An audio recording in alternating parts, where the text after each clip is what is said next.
So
hey guys, how's it going again? Wait a minute.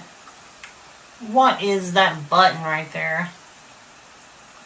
I literally have never noticed this before. So yeah, I'm just going to go ahead and hit it. Nothing's happening. Like, what's the deal? So hello once again everybody. For real this time. So I thought I would do a video today about, just constructing hipper jazz lines. Just stuff that's just hip, stuff that's like, has all the elements that you'd want to hear in your improvisation, like piecing it all together. And just making things really flow right. In such a way that you just, everything clicks together and it just feels better, maybe greater than the sum of its parts type of an effect going on. You'd actually just heard me playing a little bit of the changes from Gotta Match, the Chick Corea tune,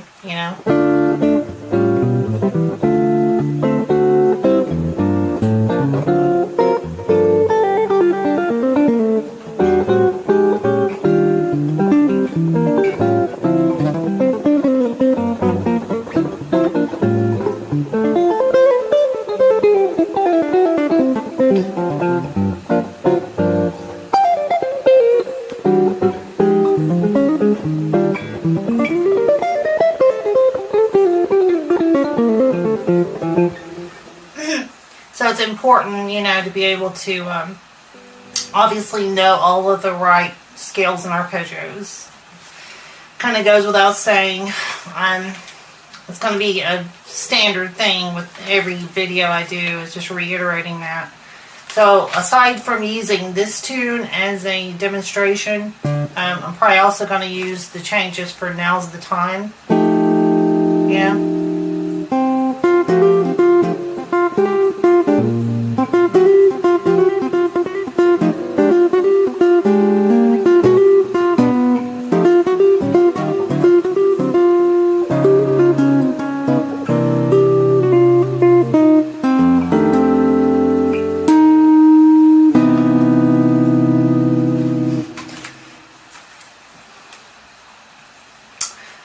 So, okay, let's just go right to the point. What makes any type of jazz improvisation moment or song, even the composition itself, like what makes it hit? Right, and I have a list of things that I've kind of thought about and I'll just kind of go over. So I'd like to play like a melody though of something real quick. It's another tune that's on this channel. And now's the time to like and subscribe, of course. So it's a Don Grolnick tune that Michael Brecker and Mike Stern and people used to play. It's called Nothing Personal, right?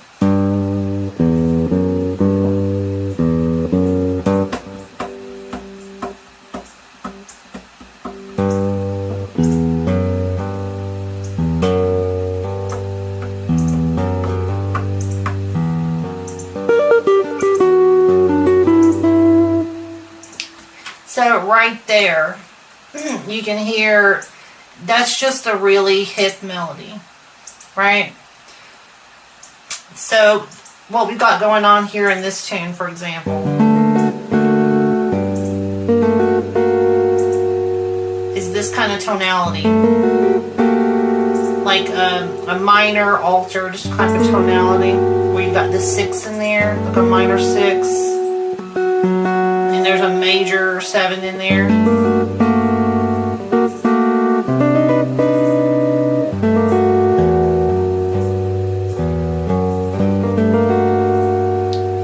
And the melody plays off of that major 7, you know.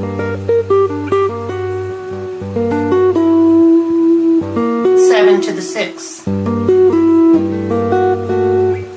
But the way it does it, you know.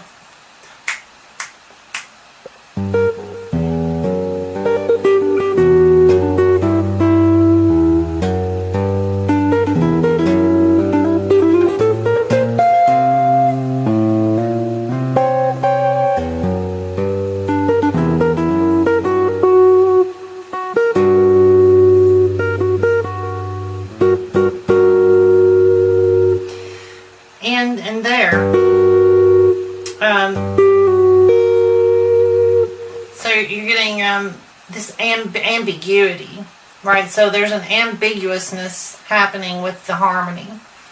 And that's just a perfect illustration, I think, of like what makes a hit sort of a jazz tune or an improvisation, you know. It's not so overly complicated that you couldn't improvise something.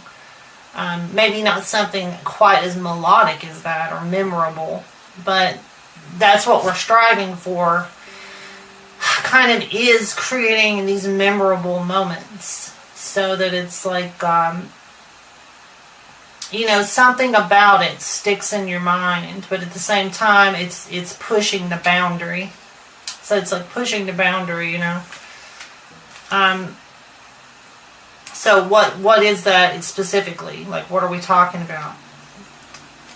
One, rhythmic timing. So a lot of this is has to do with your timing. You know, like let's go back to Got a Match, right? So you could just play real.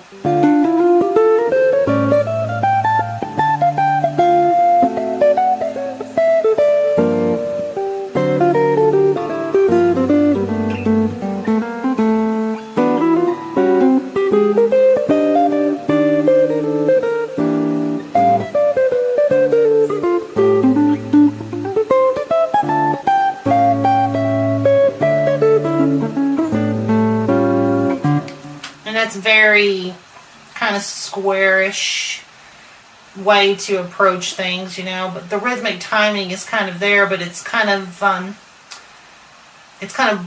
boring or something, you know. Like it's not. It doesn't have that je ne sais quoi. It doesn't have that certain something that you'd want to hear.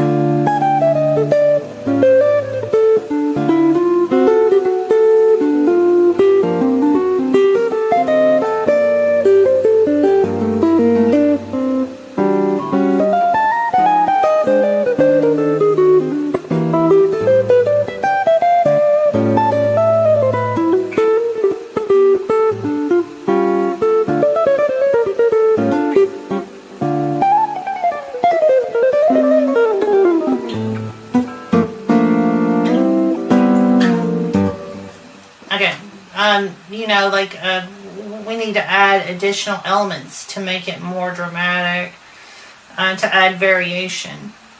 But it's not even just that, it's also just on the simplicity side of things. Like if we were going to play just really simple eighth note type lines.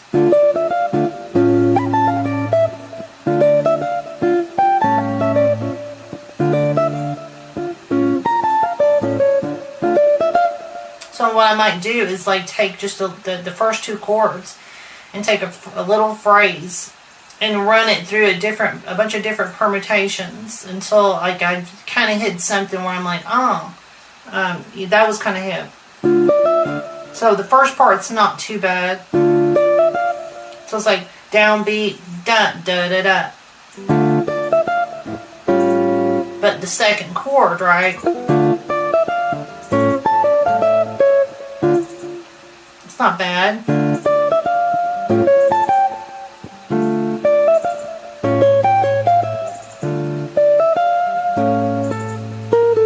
Oh, wait.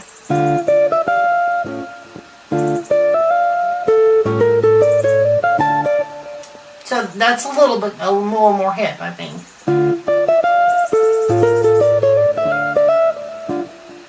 As far as the rhythmic timing.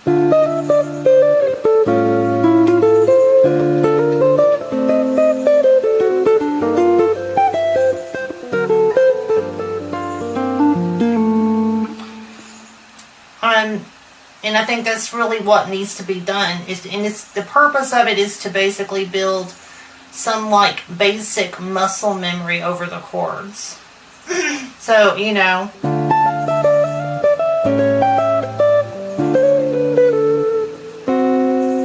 real simple stuff.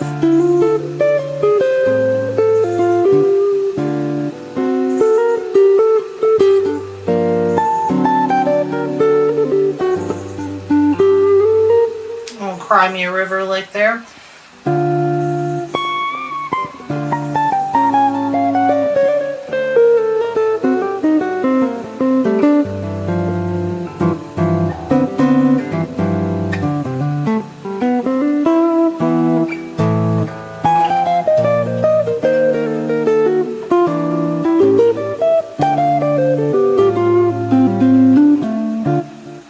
Kind of return to forever there with the power chords.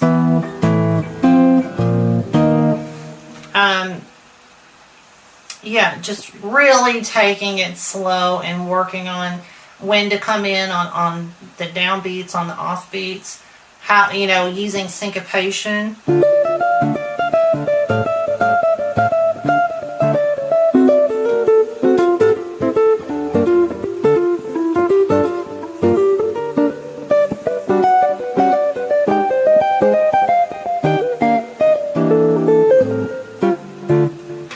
All that kind of little stuff like that. Obviously, I was playing the tune in the intro at like 255 or 253 beats a minute or something like that.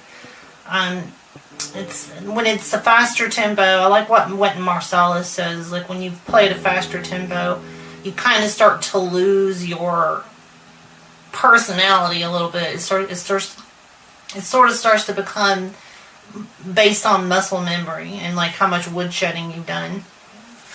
And it leads directly into my next point, which is the drama. It's what I like to call the drama in your solo or in the composition, you know. And it's like kind of loosely you're in and out playing, right? So you know, we can play totally in or totally out, you know, but like how artfully you do that.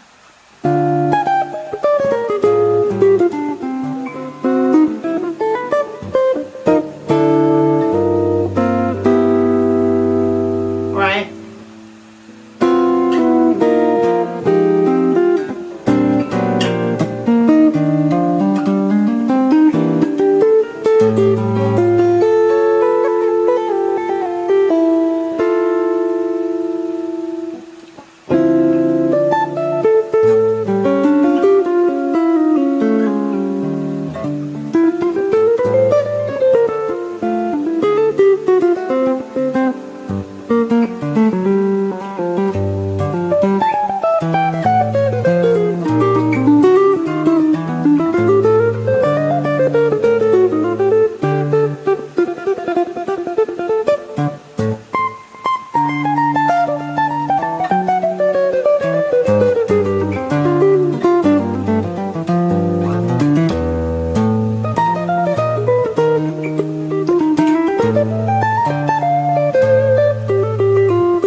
drama of what we're doing is very, very important. I think it's really the kind of thing you develop from a lot of wood shedding on a tune.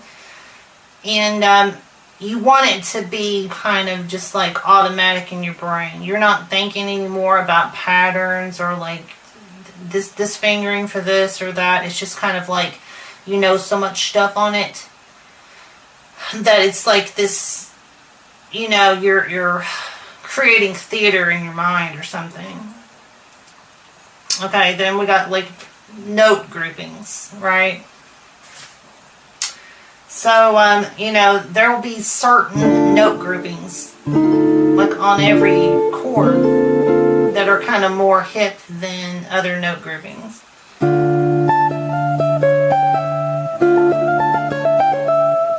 So maybe that's one for this.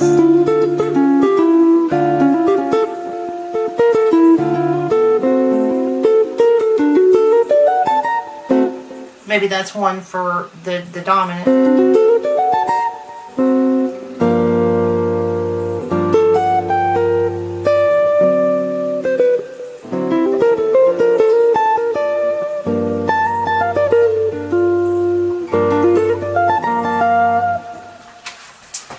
And I'm not going to go over exactly what all of these things are, but like this, right, is the B flat major 7 arpeggio over the G minor 7.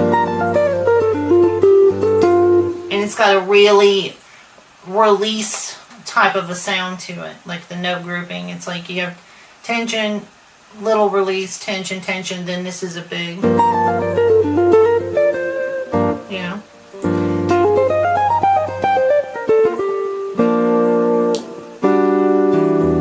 Right into the E minor 7, A7, then up a half step, F minor 7, B flat 7, right? And here you have a lot of different options, for example, you know.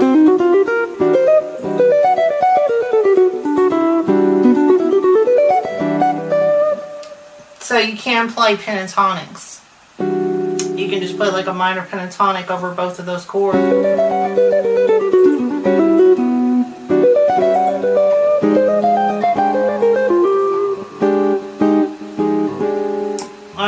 I tend to play like modally sometimes, like if I'm in a certain position. So like over that E minor 7.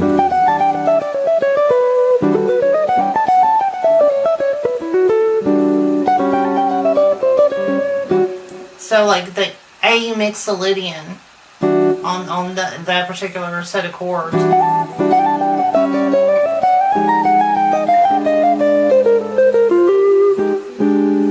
And the B flat mixolydian on the next one. But again, you don't want to just play the scale up and down. It's about finding note groupings and then thinking modally from there wherever you are on the fingerboard.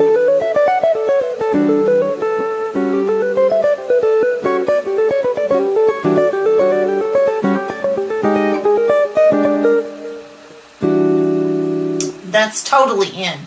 So those particular chords, like those real fast changes, and you have to make executive decisions about these things. Pretty much you want to try to stay right on the harmony because they're going by so quick, and if it's not in there, it kind of sounds wrong, right? Although you can kind of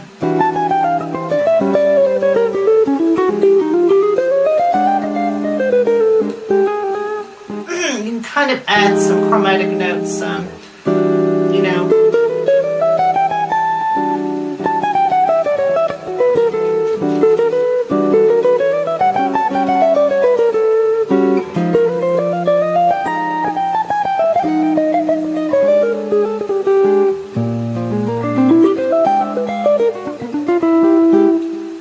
So you can kind of add some chromatic notes, like 1 flat 2 2, then play the rest of it, then add the bebop, you know.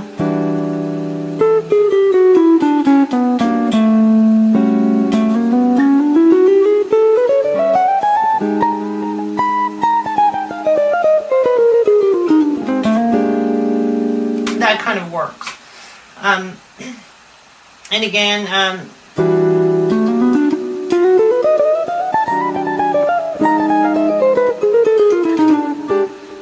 it might even be cooler to just drop the 6, you know.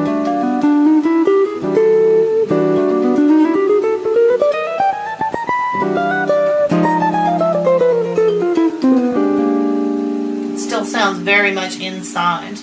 And then since you're in B flat, which is related to the E flat,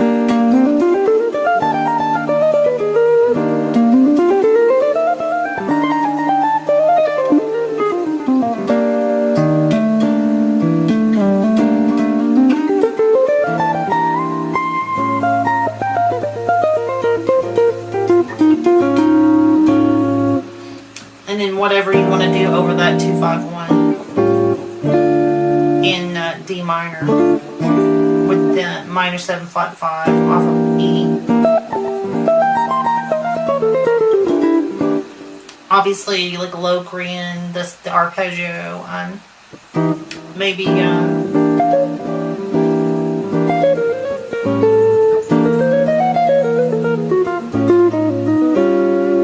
sometimes you can play a totally out thing and it still works.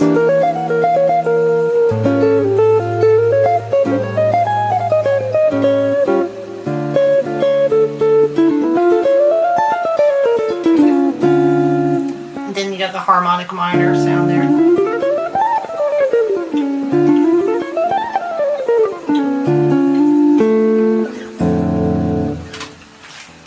You know, all nuts and bolts things, thinking about note groupings. Then you got like motivic development, right? So this is kind of up to your taste of how you want to construct the solo, you know, but you can think, you know.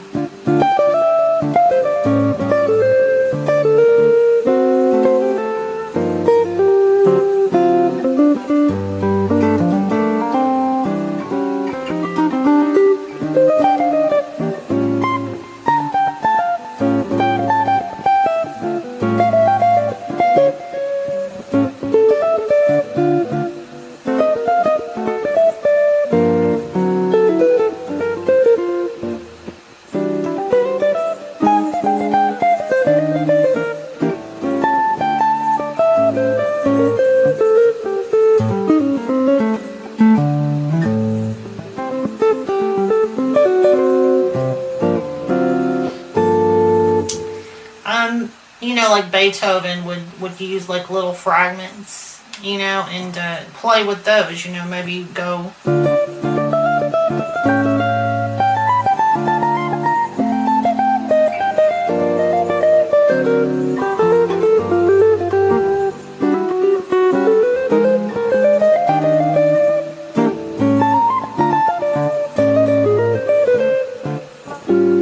So, I mean, it's not the hippest thing, but they're good for creating a different type of drama. Like we're trying to build lines that have like a varied quality. Because that's another thing about this, is like having variation with the way these lines are constructed and what, you know, what constitutes what they are. You know, then unique harmonic things. So that's, you know, just anything that you found over those chords. That's,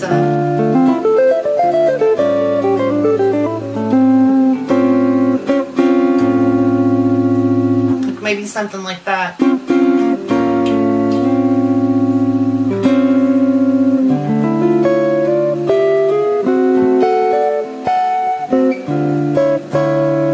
Like maybe I see, oh, I've got that minor 6 add major 7, a minor major 7, but with the third, with the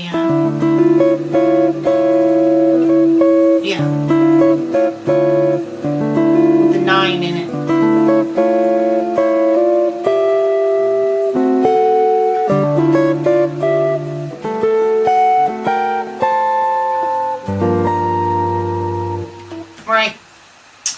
So maybe I'm playing a tune, I'm playing a chorus, you know.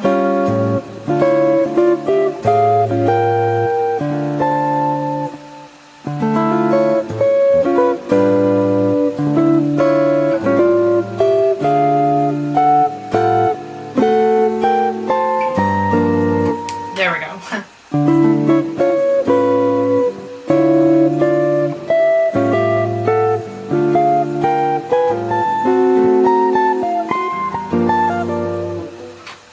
Maybe not the best example what I'm trying to say, but yeah, anything over the altered dominant chords, for example.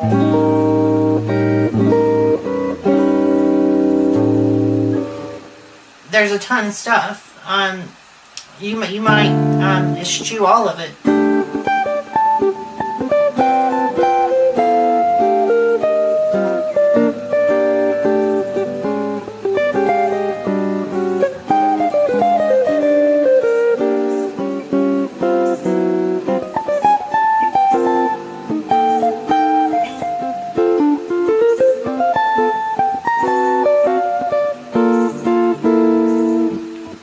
You know, play more of that chordal type harmony,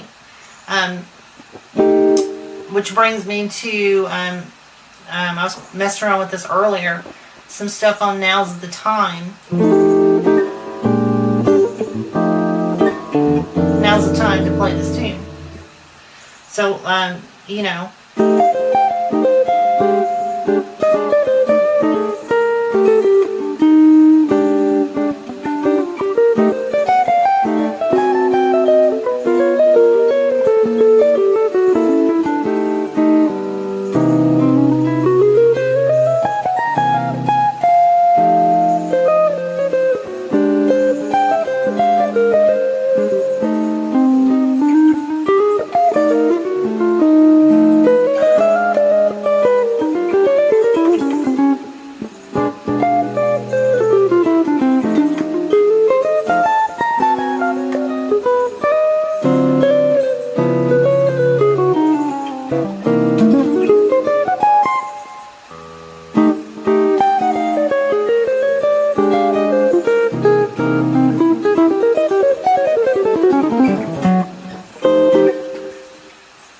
any kind of cool stuff that you come across, maybe on, you know, the 7 sharp 9 chords you want to add, so that you can do the one of the modes of melodic minor or melodic minor.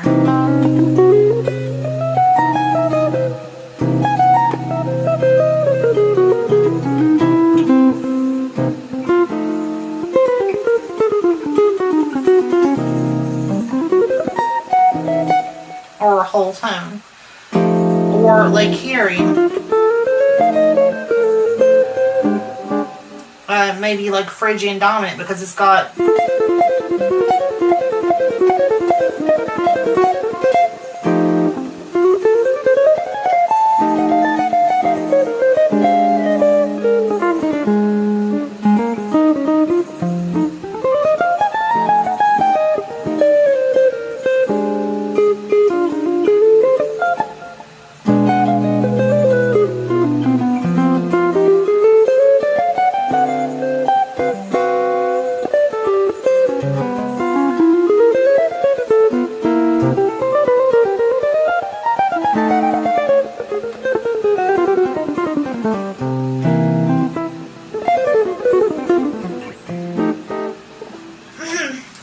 and of course that variation on that diminished lick.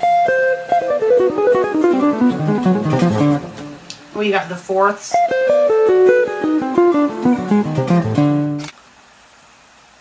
Then of course we got expectations versus reality.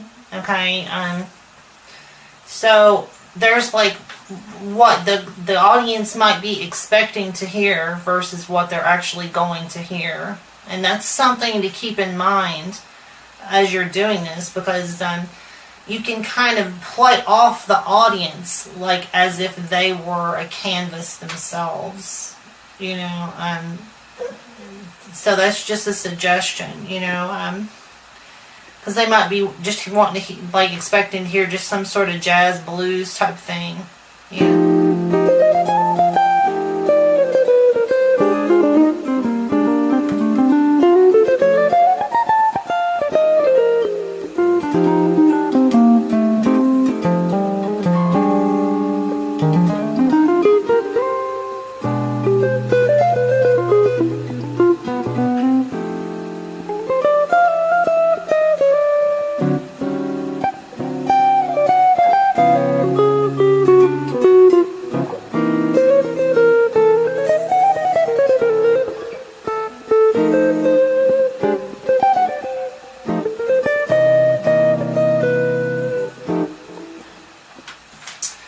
And then you totally turn it on its head and play, like, you know, maybe like 75% of the tune.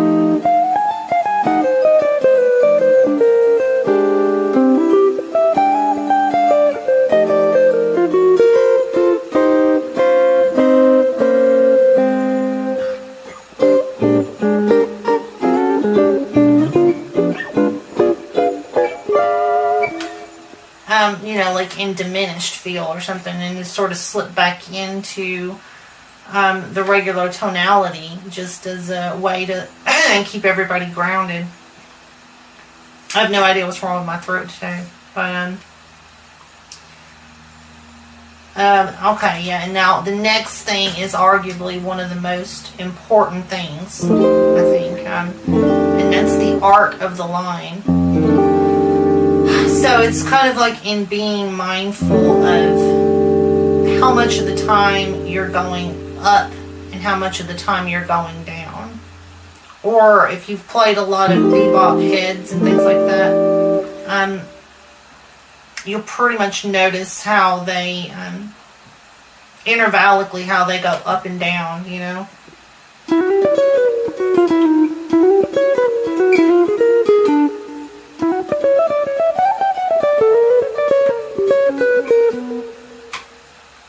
So that's kind of like, you know,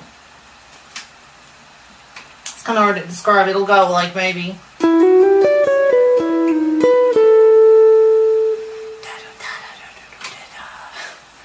Right, so the arc of that line has kind of a wavy kind of quality to it versus like, which kind of goes mostly up, right? Or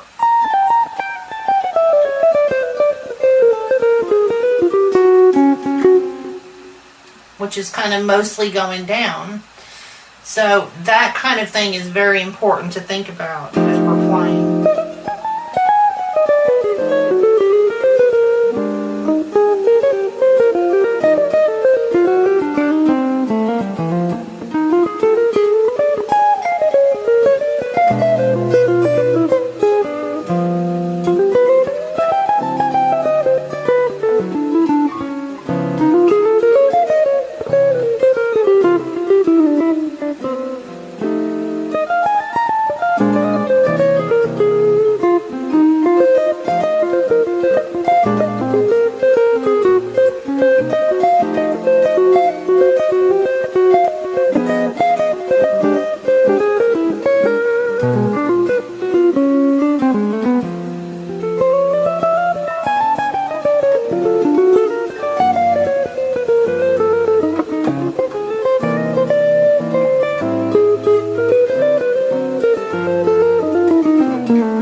Also, like what I was doing there a little bit, you know, altering the comping and the harmony. So if you're playing with someone else, or you've pre-recorded something, or you're a piano player, or you play two-handed guitar or something like this, you know, changing the harmony up a little bit.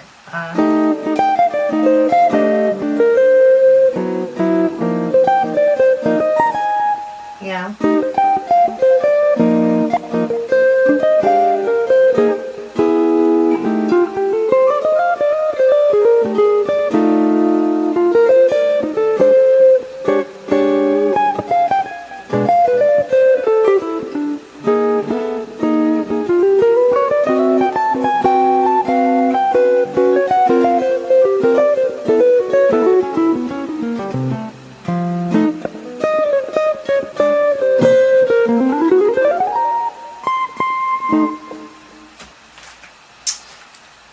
And of course, that doing that kind of thing will actually open new ideas to you, like and that could even change like the trajectory of like how you approach the song, because maybe you find a substitution, right, and you start playing that all the time, and then you just like that sound, so you inject it somewhere else.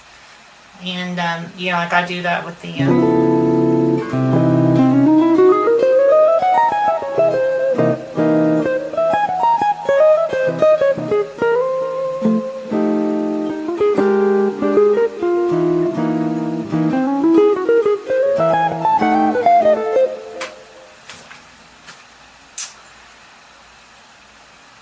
and of course, what I keep going back to, the Miles Davis thing, which is the use of space, right?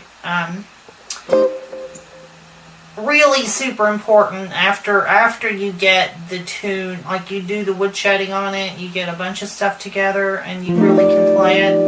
Then the thing to do is to start figuring out how to use space on it, to like hold back a little bit and not play as much. Unless you just got a ton of awesome stuff, So, I think, like it is an example on this tune.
Yeah, and of course this leads directly into like maybe like choosing the right approach for the tune. Like maybe you mostly want a really kind of a, I guess it comes down to like what kind of sound you want to go for. Like if you're trying to go for like a really like hard line, kind of like no frills, kind of a tough sound, then you might want to use a lot of pentatonics.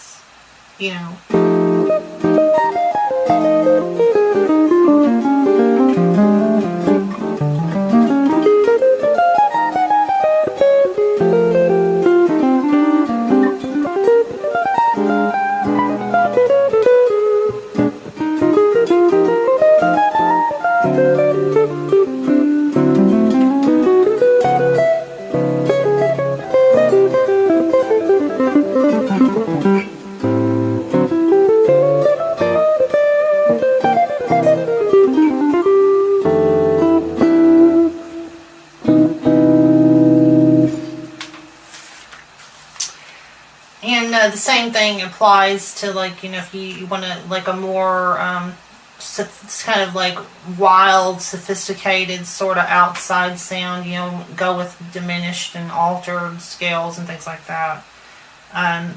Versus maybe you want to go totally inside, have that kind of a sound where it's just like there's literally not a lot going on like that,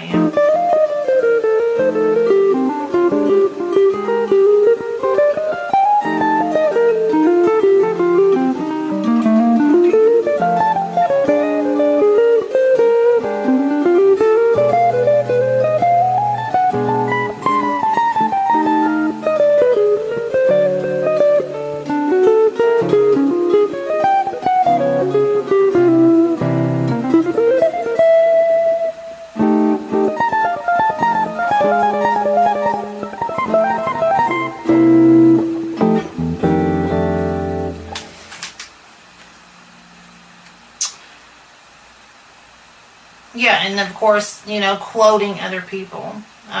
Like quoting this or that song, you know, or some bit of a melody from a pop tune or something in a really cool place after you play like a really badass lick or something. That kind of makes people laugh, or kind of it again creates a different type of drama with your improvisation.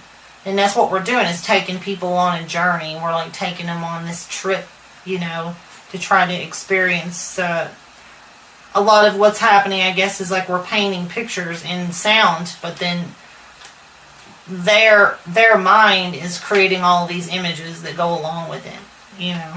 And we're giving them like a better thing, like a more flavorful thing to create mental imagery with, by altering things like in that particular way.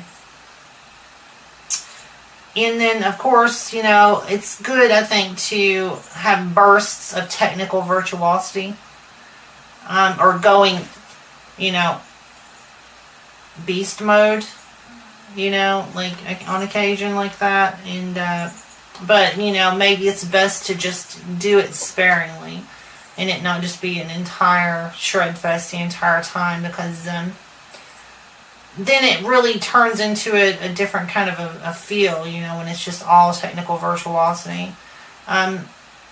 This is kind of controversial maybe to a lot of people when I start discussing this. It's like, because they'll be like, well, what about this artist and this artist and this artist doing all this? And I'm like, yeah, they kind of do go beast mode and stay there for a good amount of time, but I don't know that it's like the hippest thing, though. Like the hipness in jazz and fusion and stuff comes from kind of like doing something that fits very well in a unique way, and then you're kind of just backing off a little bit rather than just bombarding everybody constantly. And that's kind of, dare I say, that's kind of like a rock or a classical mentality. Sort of. I think a lot of you probably know what I'm talking about.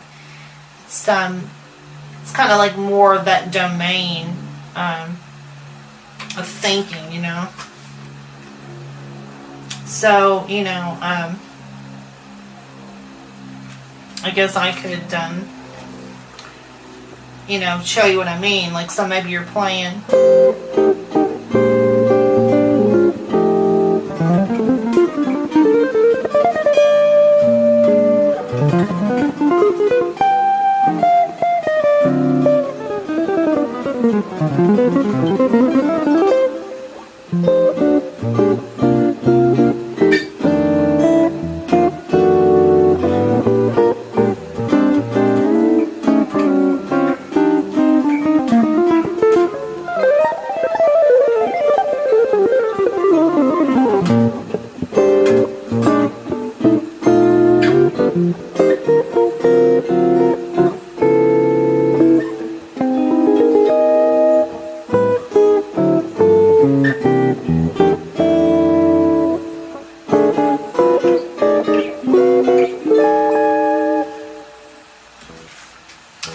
Technical virtuosity. Right. And lastly, we come to arguably the most important thing, and that's how you start and end your solos. So you could play the hippest stuff, right, in the beginning, in the middle, but if you don't end it decently, you're kind of, you know, it's kind of the moment's kind of a little destroyed. And this is the part where you don't want to like overthink it. You don't want to stress yourself out, like, oh, I gotta do this right, and then become too self-conscious, and then just basically wreck the moment and wreck your entire flow, right?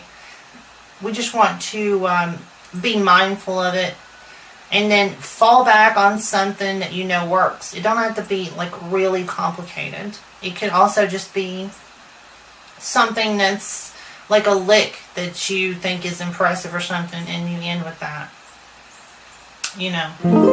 Or do the old thing, you know.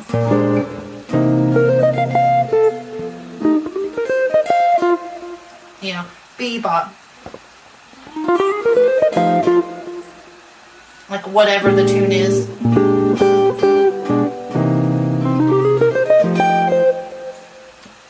Bebop.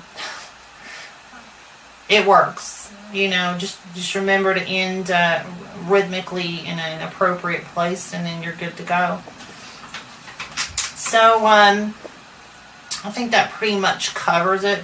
I guess, I hope you've gotten something out of this, you know. I always say that at the end of every video, but, yeah, it's just a lot of practice, right?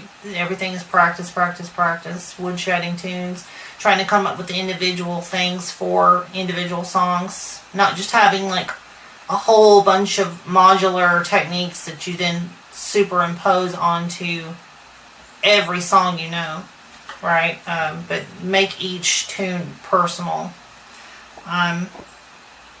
Yeah, so I think what I'll do is I'll just play a bunch of maybe like freeform stuff on the changes for Now's the Time. I have no idea what I'm going to do. It's probably just going to be a bunch of theme and variation type stuff, but we'll see on the next one.